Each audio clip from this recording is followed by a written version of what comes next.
უპირველეს ყოვლისა, დიდი მადლობა მინდა უთხრა იმ ადამიანებს, რომელიც აგერ უკვე 3 თვეა, ამას გინდა სიმბოლური აქტია დაარქვით, გინდა რეალური ბრძოლა დაარქვით, რომელიც ქართული საზოგადოების სინდის იცავენ საყდრისში და არა მხოლოდ საყდრის. დიდი მადლობა იმისათვის მათ, რომ აი როგორც ზარი რექს იმისთვის, რომ საფრთხე იგრძნოს ქართულმა საზოგადოებამ, აი ისე აღმართავენ იმ დროშას, რომელიც საყდრისის მიმდებარე ტერიტორიაზე ამ კარვებით და ამ აქციით მათ აღმართეს.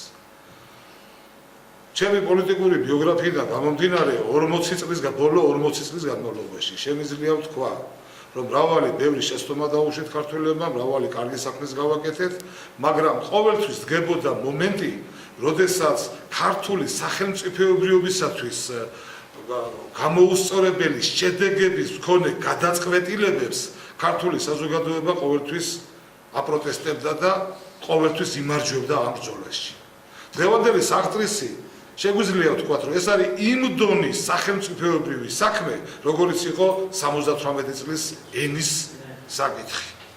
რომ სახელმწიფოებრივად კულტურული მემკვიდრეობის და ჩვენი სახელმწიფოებრიობის უმთავრესი გამოხატულება, აი ჩვენი წინაპრების მიერ შექმნილი ეს სასწაული ქართული ენის სახელმწიფო სტატუსის დონეც შეგვიძლია განვიხილოთ. ყველას ჩვენგანს ახსოვს თუნდაც დავით გარეჯის გადარჩენის თემები. აი ეს საყდრისის თემა სწორედ ამ სახის სახელმწიფოებრივ აუცილებელ სიმაღლეზე ადის. ეს არ არის მხოლოდ და მხოლოდ ვინმეს ახირება, ან არ არის მხოლოდ და მხოლოდ ის თემა, რომ აი რაღაცა კონკრეტული იქ ერთ ისტორიულ ძეგლზე იყოს საუბარი. ეს არის უპრინციპულესი საუბარი. ეს არის თემა იმასთან დაკავშირებით, ჩვენ ქართველები დღეს მიუხედავად მრავალი პრობლემისა ვდგევართ თუ არა ოდნავ მაინც სახელმწიფოებრივ აზროვნების იმ დონეზე, რომელსაც შეუძლია თავისი ნებელობა გამოხატოს ამ სახელმწიფოებრიობის დაცვის მიმართულებით, თუ დღეს საქართველოში აღარ დარჩა ის ძალა, რომელსაც შეიძლება დაიცვას ქართული სახელმწიფოებრიობა.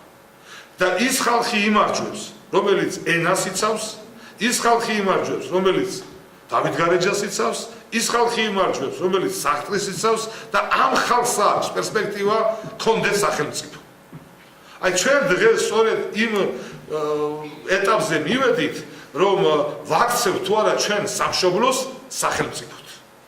აქედან გამომდინარე საყდრისის თემა უბრალოდ სილდება ერთი სასამართლოს თემას, ერთი ობიექტის დაცვის თემას, ერთი რაღაც ესეთი ლოკალური, თუნდაც ძალიან მნიშვნელოვანი ობიექტის გადარჩენის თემას. და ეს ამ სტატუსში ადის, იმიტომ რომ ამ ღირებულებების დამთმობი ერი ვეღარ შეძლებს სახელმწიფოს აშენებას. და როდესაც ჩვენ ვსაუბრობთ იმ თემაზე და ძალიან მოგწონს, რომ როგორ არ დააბიჯა და არ შეურაცხო ქართველმა ხალხმა მაცხოვრის და ღვთისმშობლის ხატები და შეიძლება ვიღაცა ამბობს კიდევაც, რომ ეს 100,000 კაცი გადასული იყო, იქიდან მხარეს აიღო ხმალი და ებრძოლაო. სწორედ ასეა ამ სიწმინდეების გადამბიჯებელი სახელმწიფოს ვერ ააშენებს. აი დღეს ჩვენ აი ამ დონის პრობლემის წინაშე ვდგევართ და იმედი გვაქვს ღვთის შეწევნით, ქართული საზოგადოების აქტიურობით გოლს მოეგობა ის ნაწილი, რომელიც ასევე გააცნობიერებს, რომ აქ სწორად ითქვა, რომ ოქროს ბრწყინვალებას სახელმწიფოს გამწყინება ჯობია.